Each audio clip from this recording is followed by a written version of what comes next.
Hello everyone, welcome to exam students. My name is Kailash Tiwari और दोस्तों आज हम बात करने वाले हैं क्विकली एक ऐसे एग्जामिनेशन के बारे में जो कि बहुत एक अच्छा एग्जामिनेशन है आफ्टर ग्रेजुएशन।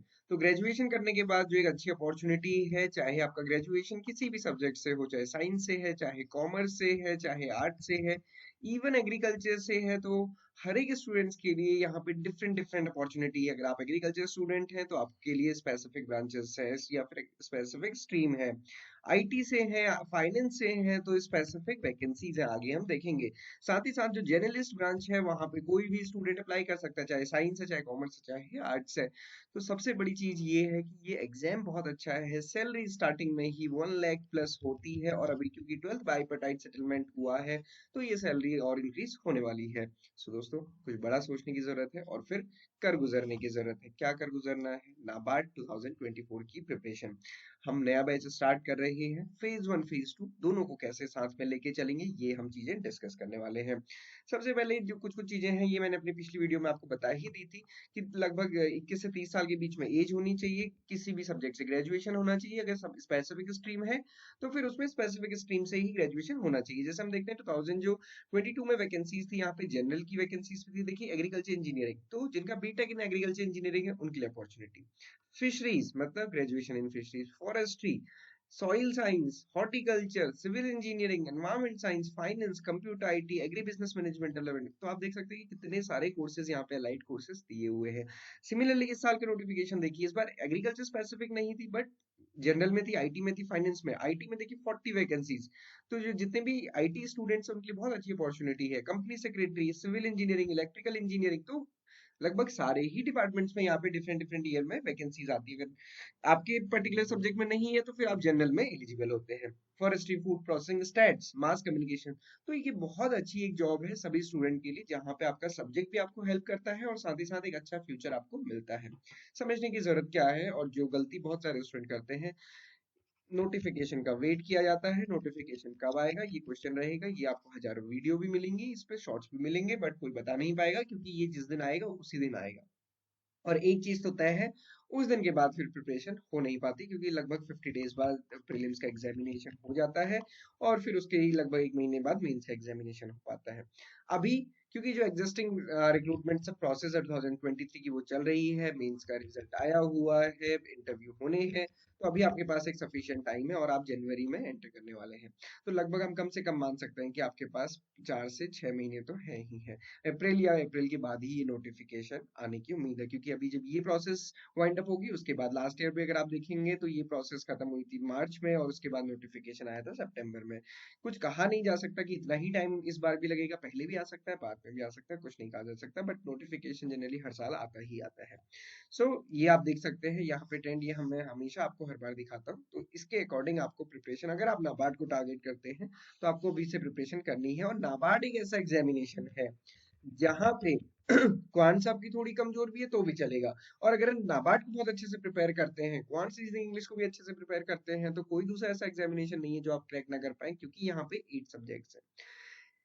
यहाँ पे कंपटीशन रिलेटिवली कम है। जब मैं कहता हूँ कि रिलेटिवली कम है, मतलब रिलेटिव दूसरे एग्जाम्स के कंपैरिजन में। कई बार स्टूडेंट्स कहते हैं कि नहीं सर, कंपटीशन तो है, वैकेंसीज भी तो कम है। तो अगर आप देखेंगे इस कंपैरिजन में, यूपीएससी को तो खैर हम छोड़ ही देते हैं, आरबीआई को भी देखेंगे, वहां पे वैकेंसीज कम है बट नंबर ऑफ एप्लीकेशन इससे बहुत ज्यादा है। तो वहां पे पर सीट जो पर वैकेंसी जो वहां पे कंपटीशन है वो बहुत ज्यादा है।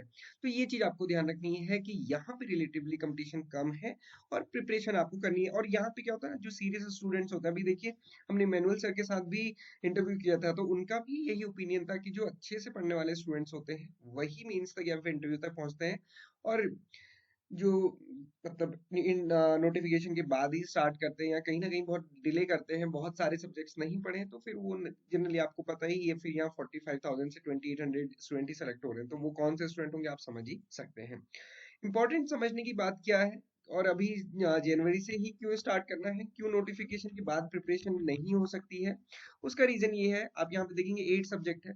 मैं मान लेता हूँ कि क्वांटिटीज इंग्लिश, क्योंकि ये सब क्वालिफाइंग है, ये आप एक टाइम के लिए कर भी लेंगे, बट जो ये टॉप सब्जेक्ट है, general awareness, economic and social issues और एआरडी, इसमें आपको बहुत टाइम लगता है। और यहाँ पे क्या है, डायनेमिक कंटेंट भी है और साथ ही साथ स्टैटिक कंटेंट भी, दोनों को प्रिपेयर करने में टाइम तो लगता ही है। और सिर्फ प्रीलिम्स की बात नहीं है, सिर्फ ऑब्जेक्टिव टाइप की बात नहीं है, यही सेम चीज आपके मेंस में पूछी जाने वाली है पेपर 2 में, और वहां पे डिस्क्रिप्टिव भी होगा। अभी आप बहुत इजीली बता सकते हैं कि पीएमएबीवाई का जो प्रीमियम है वो रबी खरीफ के लिए क्या है, बट जब मैं उसको बोलूंगा कि आप लिख के बताइए तो डिस्क्रिप्टिव में हमें समझ नहीं आता कि किसका 1.5% है, किसका 2% है। तो वो अंडरस्टैंडिंग भी आपको तभी मिलती है जब आप बहुत लंबे टाइम से प्रैक्टिस करते हैं। ओके, इसीलिए ये क्वेश्चन भी कई बार स्टूडेंट पूछते हैं ना, सर यूपीएससी स्टूडेंट्स का ही ज्यादातर सिलेक्शन क्यों होता है? रीजन यही है, यूपीएससी स्टूडेंट का नहीं होता, उन स्टूडेंट्स का होता है जिनको डिस्क्रिप्टिव आंसर राइटिंग की प्रैक्टिस है या जिन्होंने प्रैक्टिस पहले से की है। तो ये समझने की बात है। तो हमने एक स्पेशल बैच आपके लिए लेकर आया है। आप देखेंगे जनवरी से हम स्टार्ट कर रहे हैं, 1 जनवरी से।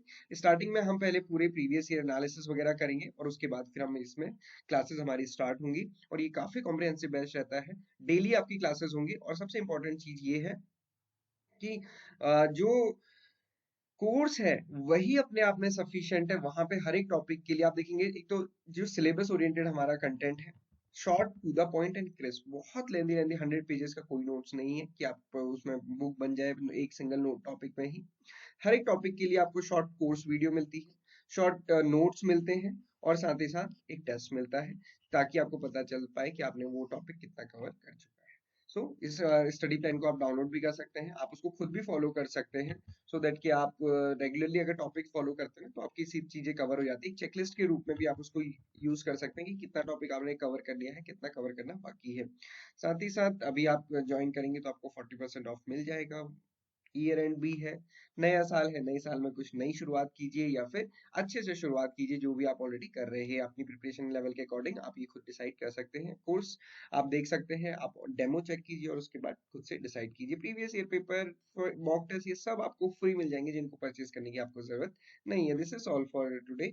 आई होप कि ये नाबार्ड की क्लैरिटी, या फिर नाबार्ड अगर आप टारगेट करना चाहते हैं तो आप टाइम से टारगेट करेंगे, सो दैट कि आपकी एक अच्छी पकड़ एग्जाम तक बन जाए। All the way.